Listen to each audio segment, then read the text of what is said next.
ناظرین کرام، الطبری کی کتاب تاریخ الطبری میں ایک واقعہ موجود ہے کہ ایک دفعہ یہودی عالموں کا ایک گروہ حضرت محمد مصطفیٰ صلی اللہ تعالی علیہ وآلہ وسلم کے پاس توریت کے 28 سوالات لے کر آیا۔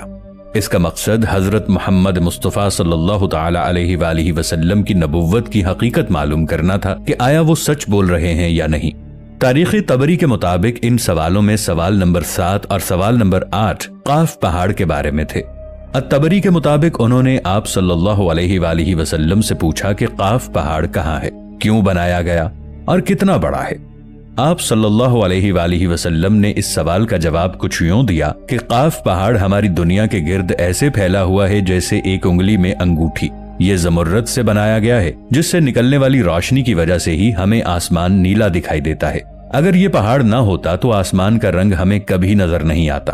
ایک انسان کے لیے وہاں تک پہنچنا نہایت مشکل کام ہے، کیونکہ وہاں تک پہنچنے کے لیے ایک انسان کو مسلسل 4 ماہ اندھیرے میں سے گزرنا پڑے گا۔ پھر 8ویں سوال میں قاف پہاڑ میں موجود جابلقا اور جابلسا شہروں کے بارے میں پوچھا گیا، اور یہ بھی کہ وہاں کون سی مخلوق رہتی ہے، جس پر آپ صلی اللہ علیہ وآلہ وسلم نے فرمایا کہ جابلقا اور جابلسا 2 شہر ہیں، ایک مشرق میں ہے اور دوسرا مغرب میں۔ یہ دونوں شہر زمرد سے بنائے گئے ہیں اور یہ دونوں شہر قاف پہاڑ سے ملے ہوئے ہیں۔ ترکی سے تعلق رکھنے والے ایک صوفی مولانا ناظم القبروسی کے مطابق ہماری دنیا کے ارد گرد بہت ساری ایسی دنیایں ہیں جو ہم سے پوشیدہ ہیں۔ جب حضرت امام مہدی علیہ السلام تشریف لائیں گے تو وہ اکیلے نہیں ہوں گے، بلکہ اللہ ان کی مدد کے لیے قاف پہاڑ سے ایسی مخلوق کو بھیجیں گے جو اس دنیا والوں کے لیے بالکل نئی ہوگی۔